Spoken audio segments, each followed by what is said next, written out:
E eu gostaria de ver com você aqui nessa noite o exemplo de 3 pessoas na Bíblia que procuraram o Senhor, que o procuraram e de fato receberam uma resposta da parte de Jesus, no caso, da parte do próprio Deus para a vida delas.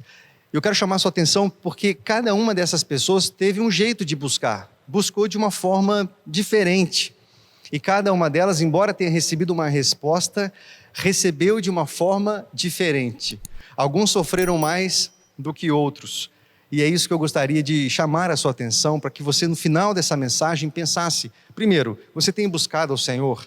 Você tem procurado? E você tem encontrado o Senhor? E se você tem encontrado, qual é a resposta? E como é que o Senhor tem respondido você? Tem sido demorado? Tem sido rápido? Como é que tem sido a sua experiência de buscar e de encontrar? De procurar e realmente receber resposta? E a primeira pessoa que nós vamos analisar aqui, estudar o comportamento dela e a resposta que ela recebeu, está lá no livro de Marcos, Evangelho de Marcos, no capítulo 5. Eu vou ler com você a partir do versículo de número 21. E aqui vai contar a história de um homem chamado Jairo. Esse homem procurou Jesus, ele estava desesperado, você vai entender por quê. E ele procura Jesus e ele recebe uma resposta e nós vamos ver como isso aconteceu. Marcos 5, 21 diz assim: tendo Jesus voltado de barco para outra margem, uma grande multidão se reuniu ao seu redor enquanto ele estava à beira do mar. 22. Então chegou ali um dos dirigentes da sinagoga, chamado Jairo. Vendo Jesus, prostrou-se aos seus pés e lhe implorou insistentemente: minha filhinha está morrendo. Vem, por favor, e impõe as mãos sobre ela, para que seja curada e viva. Jesus foi com ele. Uma grande multidão o seguia e o comprimia. Vamos fazer uma pausa aqui, nós vamos continuar para ver o que aconteceu. Mas aqui nós vemos que esse homem chamado Jairo era um líder na comunidade judaica, era um homem importante, um dos principais da sinagoga. A minha versão aqui, a nova versão internacional, fala que ele era um dos dirigentes da sinagoga, era realmente alguém importante, socialmente falando, politicamente falando, e esse homem estava desesperado. O texto fala que ele se aproxima de Jesus, ele procura Jesus, e ele se prostra clamando: minha filhinha está morrendo, vem por favor, impõe as mãos sobre ela, para que ela seja curada e para que ela viva. Esse homem se prostra, esse ato de se prostrar para um judeu religioso era algo impensável, era o desespero de um pai. Isso demonstra o quanto realmente ele estava depositando ali a expectativa dele, a fé dele em Jesus. Mas a gente percebe que a afirmação dele mostra um pouco de como ele entendia, qual era a cosmovisão dele, a perspectiva que ele tinha a respeito de Jesus, o profeta que estava diante dele. Ele diz: vem por favor, e impõe as mãos sobre ela.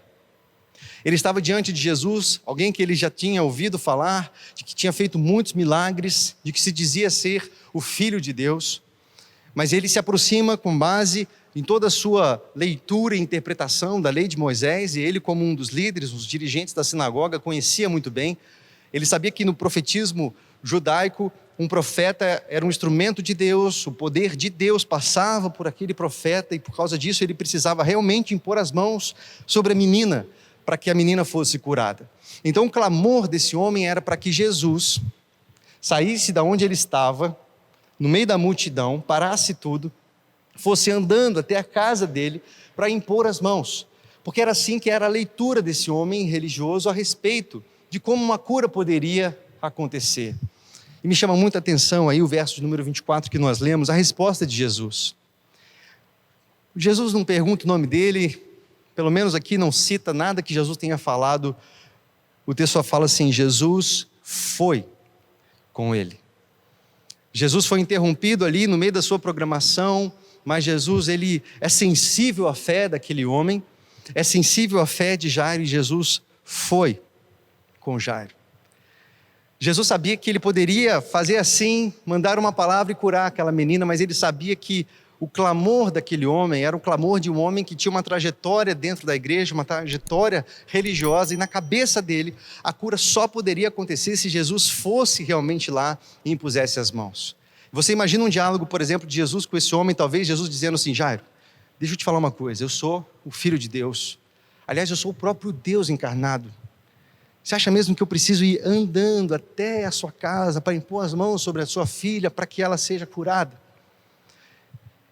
Eu posso mandar uma palavra agora mesmo, você acha que eu não consigo fazer isso? Ele, não, Jesus, você tem que ir lá. Tem que ser assim. Sempre foi assim. Os profetas sempre trabalhavam com imposição de mãos. Então o senhor tem que ir lá. E Jesus, vendo o coração desse homem, o texto apenas diz: Jesus foi com ele. Aqui nós já aprendemos, meu irmão, que não importa qual é a sua perspectiva a respeito de Jesus, ou como ele pode operar um milagre na sua vida, a questão é que Jesus te escuta, te acolhe, te aprecia, te recebe com graça, e ele vai com você. Mas eu imagino que quando Jesus sai para ir até a casa de Jairo, Jesus está pensando: eu vou ensinar para Jairo quem eu sou. Eu vou realmente mostrar para ele como funciona o meu poder, para que ele realmente se renda aos meus pés. E aí o texto vai desenrolando, a partir do verso número 25, Jesus caminhando para a casa de Jairo, mas no meio do caminho aparece uma mulher. Nós vamos falar daqui a pouquinho sobre essa mulher, mas essa mulher atrapalha os planos de Jairo. Jairo estava lá apressando Jesus e ele era um homem importante, então você imagina os discípulos falando: dá licença, dá licença, dá licença, dá licença. O homem está aqui, o homem é importante, vamos, mas uma mulher toca Jesus para. Jairo estava com pressa, a menina estava à beira da morte, mas Jesus resolve parar, começa a conversar com a mulher, começa a demorar demais, e olha só o que acontece a partir do verso de número 35, vamos dar um pulo aí lá para o 35. Enquanto Jesus ainda estava falando, chegaram algumas pessoas da casa de Jairo, o dirigente da sinagoga. Sua filha morreu, disseram eles, não precisa mais incomodar o mestre. Não fazendo caso do que eles disseram, Jesus disse ao dirigente da sinagoga: não tenha medo, tão somente creia. Vamos fazer mais uma pausa aqui, eu vou continuar com você essa leitura depois. Jesus para no meio do caminho, sabendo de tudo, estava tratando o coração de Jairo, que achava que Jesus realmente tinha que ir lá naquele momento para impor as mãos, para que a menina de fato fosse curada, e aí chega a notícia. Jairo, para de incomodar o mestre, porque sua filha já morreu. Imagina o desespero desse pai. Imagina o desespero desse homem com essa notícia de que a menina havia morrido. O que passou pela cabeça desse homem? Nossa, eu perdi meu tempo vindo aqui atrás desse homem. Eu perdi meu tempo vindo atrás desse profeta. Eu nem estava em casa quando a minha filha morreu. E agora vem aqui os meus amigos com essa notícia, mas Jesus olha para ele, imagino Jesus olhando nos olhos de Jairo e dizendo: não tenha medo, tão somente creia. Meu irmão, aqui Jesus estava trabalhando algo que ia surgir no coração de Jairo, que é fé. E aqui exatamente a fé começa a brotar do coração desse homem, porque ele não tinha mais como confiar nos seus pressupostos teológicos, ele precisava confiar numa palavra. E meu irmão, eu quero declarar essa palavra sobre a sua vida em nome de Jesus: não tenha medo, tão somente creia. O texto fala aqui que Jesus, não fazendo caso do que eles disseram, Jesus não liga para más notícias. Talvez você tenha recebido más notícias. Nós essa semana recebemos várias más notícias. Como é ruim receber más notícias, mas você e eu precisamos entender que nosso Deus, Jesus Cristo, não liga para más notícias. Ele não dá bola para más notícias, Ele não faz caso de más notícias. E Ele tem dito para nós: não tenha medo, tão somente creia. E esse homem, chefe da sinagoga, agora precisava crer que ele estava diante de alguém especial. Vamos continuar, 37, e não deixou ninguém segui-lo, senão Pedro, Tiago e João. Quando chegaram à casa do dirigente da sinagoga, Jesus viu um alvoroço, com gente chorando e se lamentando em alta voz. Então entrou e lhes disse: por que todo esse alvoroço e lamento? A criança não está morta, mas dorme. Mas todos começaram a rir de Jesus. Ele, porém, ordenou que eles saíssem, tomou consigo o pai, a mãe da criança e os discípulos que estavam com ele, entrou onde se encontrava a criança. Tomou-a pela mão e lhe disse: Talita cumi, que significa menina, eu ordeno, levante-se. Imediatamente, a menina que tinha 12 anos de idade levantou-se e começou a andar. E isso os deixou atônitos. Ele deu ordens expressas para que não dissessem nada a ninguém e mandou que dessem a ela alguma coisa para comer. Uma cura maravilhosa, um milagre maravilhoso. Jairo recebeu aquilo que ele procurava. Mas Jesus tratou o coração dele. Em nenhum momento aqui fala da fé de Jairo. Na verdade, aqui, talvez a confiança de Jairo estava em pressupostos ali da lei de Moisés, da trajetória do profetismo judaico, que falava do poder que fluía por meio de um profeta, e ele sabia disso, por isso ele procurou Jesus como profeta. Mas Jesus estava trabalhando o coração dele naquele momento difícil, de caos, de tribulação, de sofrimento, para mostrar para ele quem ele era, e a partir de então o maior milagre poder acontecer no coração de Jairo, que é o milagre da conversão. O milagre da aquisição da fé. E é isso que acontece com esse homem, quando ele agora tem que crer tão somente, e ele vê Jesus curando de uma maneira tão poderosa a sua filha. Mas esse homem sofreu, concorda comigo? No meio do caminho ele recebe a notícia de que a filha tinha morrido. Olha o sofrimento desse homem. Ele se aproxima de Jesus com esse pano de fundo, com essa visão a respeito de Deus. E isso trouxe bastante sofrimento para ele. No entanto, o Senhor ouviu, no entanto, o Senhor acolheu, no entanto, o Senhor curou.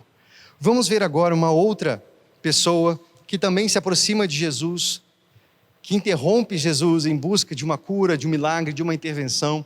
E vamos ver como ela se posicionou, como foi a resposta de Jesus para ela e como ela pode nos ensinar.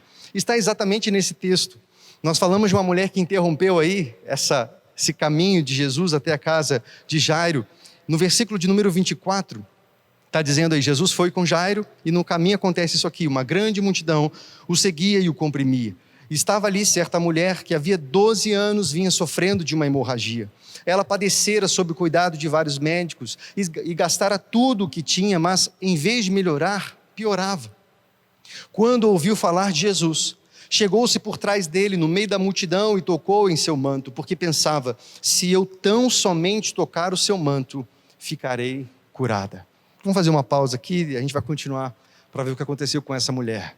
Mas veja, Jairo tinha uma perspectiva, uma visão de que Jesus, como profeta, deveria caminhar até a casa dele para impor as mãos. E aí sim a cura seria concretizada. Essa mulher, no meio do seu sofrimento, o texto diz que ela há 12 anos sofria dessa hemorragia, já tinha gastado todo o dinheiro que ela tinha, e ao invés de melhorar, ela só piorava, ela estava realmente desesperada, ela nem poderia estar no meio da multidão, era uma doença proscrita, ela tinha que ficar afastada, isolada. Mas essa mulher, ela ouve falar de Jesus, e ela, ao invés de Jairo que pensou que Jesus tinha que tocar, ela pensou diferente, ela pensou, se eu tocar, se eu tão somente tocar as vestes, o manto, eu vou ficar curada. E aqui começa a falar já de uma fé. Aqui já começa a falar de algo que se move, trazendo realmente uma ação concreta na vida daquela mulher, que de fato era uma fé destemida. E ela vai até o encontro de Jesus, no meio daquela multidão, toca, e o texto diz que imediatamente cessou a hemorragia. Verso 29, e ela sentiu em seu corpo que estava livre do seu sofrimento.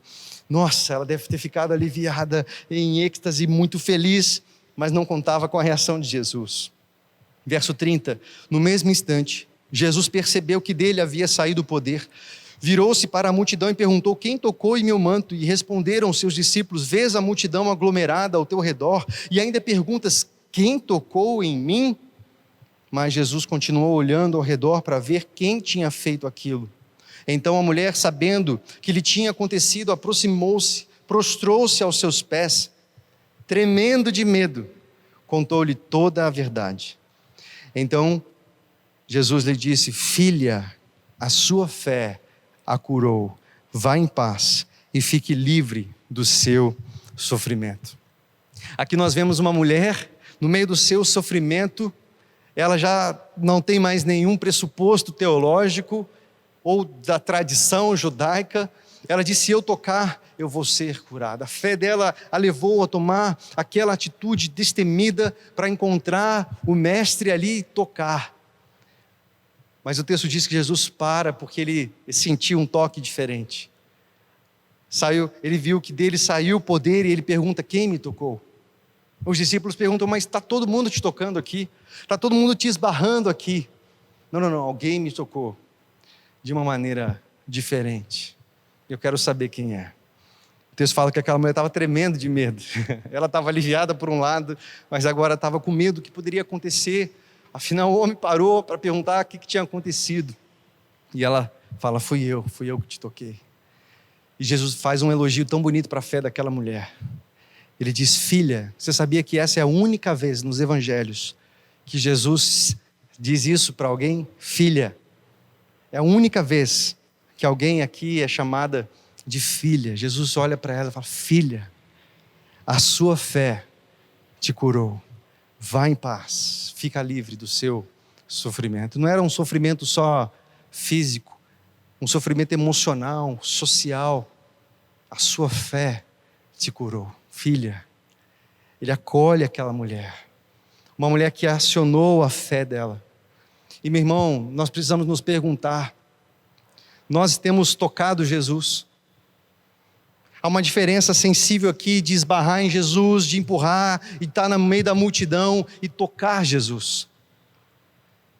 Veja, Jairo estava baseando todo o seu pedido e o seu crédito diante do mestre ali no seu conhecimento teológico, do profetismo. Ele sabia como funcionava e ele abordou Jesus com base nisso. Jesus com graça foi com ele. Mas essa mulher, ela vai além, ela aciona a fé dela, dizendo: se eu tocar de uma maneira diferente, de uma maneira especial. Meu irmão, será que nós temos tocado Jesus? Muitos apertam Jesus, poucos tocam as suas vestes. Quando foi a última vez que você tocou as vestes de Jesus? Quando foi a última vez que nós, por meio da nossa adoração, da nossa oração com fé, tocamos realmente o coração de Jesus, chamamos a atenção de Jesus? Essa mulher foi elogiada. A fé dessa mulher foi elogiada por Jesus. Será que você tem tocado Jesus? Eu quero estimular você, meu irmão, a continuar buscando, a continuar acionando a sua fé. Eu não sei qual é o seu sofrimento, qual é a sua dor. Essa mulher há 12 anos havia sofrendo. Eu não sei se a sua dor é uma outra pessoa, assim como Jairo tinha uma filha. Assim como um outro personagem que nós vamos ver aqui agora, tinha alguém que estava enfermo e ele estava intercedendo. Talvez você esteja intercedendo por alguém.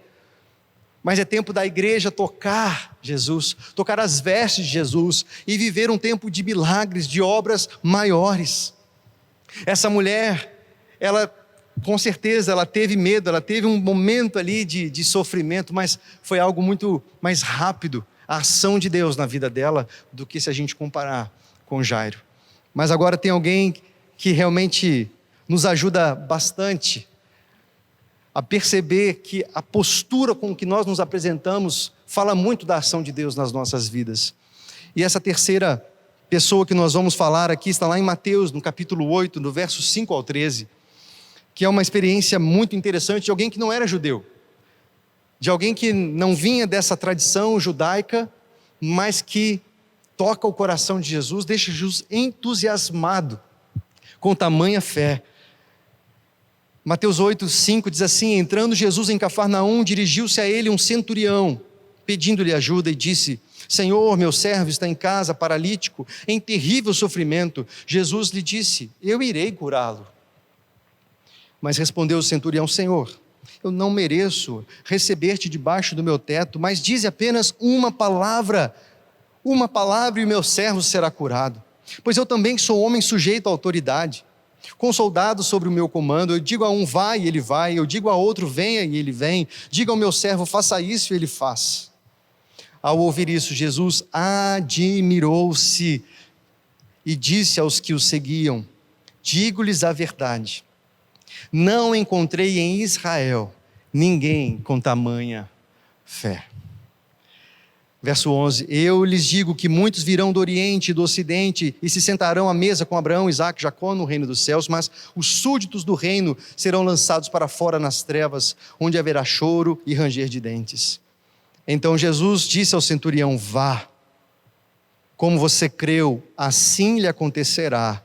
Na mesma hora, o seu servo ficou curado.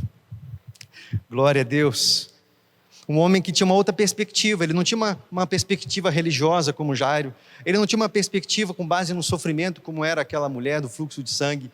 A perspectiva que ele tinha era uma perspectiva militar, de alguém que seguia ordens, que entendia sobre a autoridade e reconheceu a autoridade de Jesus. E por entender que quem tem autoridade manda uma palavra e obedece, ele falou: Jesus, você não precisa ir andando até a minha casa para impor as mãos, lança só uma palavra.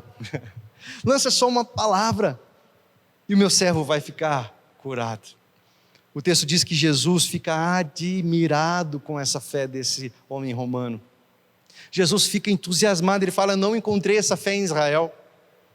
E aí depois ele vai dizer, que muitos vão realmente provar desse banquete maravilhoso do reino de Deus, vindo de outras nações, mas o povo realmente, os súditos do reino, o povo de Israel, muitos vão ser jogados fora, onde haverá choro e ranger de dente. Jesus está falando de uma religião que muitas vezes é vazia, que não aciona fé, que não entende a autoridade de Jesus, que muitas vezes está baseada na troca, na barganha com Deus, está baseada no mérito próprio, se aproxima de Jesus com base naquilo que sabe, que leu, que alguém falou. Mas aqui Jesus está admirando a fé de alguém que realmente entende a autoridade do nome de Jesus e se posiciona, anda com base nessa verdade. Que tipo de homens e mulheres cristãos nós somos? Que tipo de fé nós temos apresentado diante do Senhor? Agora, o que é maravilhoso nesses textos, meu irmão, é que Jesus, ele foi com Jairo. Jesus respeita os paradigmas, a visão, a cosmovisão daquele homem, mas ele vai com Jairo, ele sofre muito no percurso, mas ele vai, ele atende, a graça do Senhor nos atende, ele nos ama, ele tem prazer em nos atender, meu irmão. Assim como Jesus elogia aquela mulher, ressalta a fé daquela mulher, a sua fé te curou, mas Jesus fica entusiasmado. Será que eu e você queremos entusiasmar Jesus com a nossa fé? E quando nós declaramos, e nós vamos declarar novamente: creio que Tu és a cura. Que tipo de fé nós estamos manifestando? Que tipo de posicionamento nós estamos manifestando? Que nós possamos lembrar dessa palavra de Jesus para Jairo: não temas, crê somente. Não temas, crê somente. Põe a sua fé em mim, põe seu coração em mim, porque independentemente da resposta, eu sei o que é melhor para você. E se você está realmente convicto na minha palavra, na minha presença e na minha vontade sobre a sua vida, que é boa, perfeita e agradável, você vai estar em paz, independentemente da circunstância. Eu sei que em meio ao sofrimento, meu irmão, nós mudamos um pouco a liturgia. Em meio ao sofrimento, nós colocamos um pouco de lado as tradições, como foi essa mulher aqui. E ela aciona a fé, e tantas vezes, queridos, Deus tem permitido que tribulações nos alcancem, para acionar a nossa fé, para acionar o nosso desejo de buscar mais da presença dEle, de encontrá-lo de verdade. Será que esse sofrimento que você está passando não é obra do Senhor para te aproximar dEle?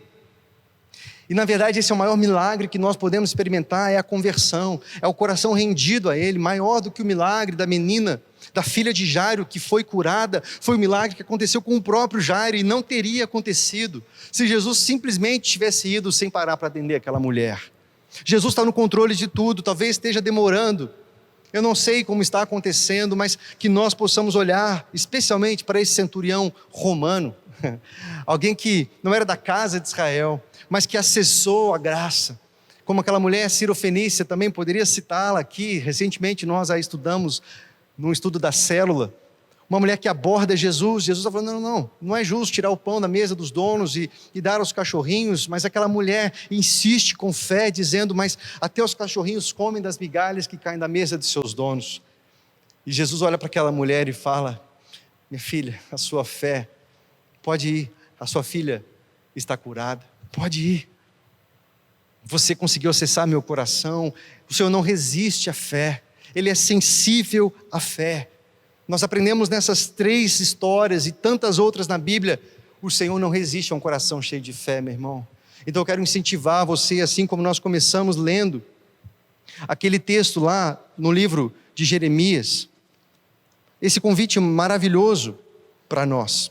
Jeremias dizendo: vocês me procurarão e me acharão quando me procurarem de todo o coração. Vocês me procurarão e me acharão quando me procurarem de todo o coração. Quero te incentivar, meu irmão, a procurar o Senhor, a buscar o Senhor. Não importa como você tem enxergado, se você cresceu na sua fé, se você se posiciona com base na autoridade de Jesus e tem se movido com base nisso, ou se você ainda precisa aprender muito na caminhada, acionar a sua fé, não importa, meu irmão, procura, porque o Senhor te olha com amor e vai com você. E o Senhor deseja te curar, te restaurar, e talvez a sua busca seja uma busca de intercessão por outras pessoas, assim como Jairo estava buscando por sua filha, assim como esse centurião buscava pelo seu servo. O Senhor tem nos chamado a ser intercessores também, queridos, a clamar por cura, por intervenção para tantas pessoas que precisam. Mas que independente disso tudo, nós possamos nos lembrar que Ele é sensível à fé, que Ele realmente não liga para más notícias. Ele não liga para más notícias. Nós ligamos, Ele não liga para más notícias.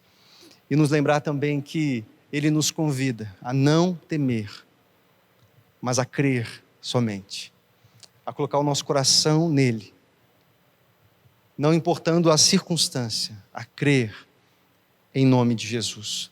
Amém? Vamos orar. Se você puder ficar em pé aí na sua casa, colocar a mão no seu coração, nós vamos clamar ao Senhor que aumente a nossa fé, que nos ajude a buscá-lo, que nos ajude a sair de fato da liturgia muitas vezes, de sair da zona de conforto, de sair dos limites que a religião nos determina e a buscá-lo. Porque a promessa nos diz que nós o encontraríamos se o buscássemos de todo o nosso coração.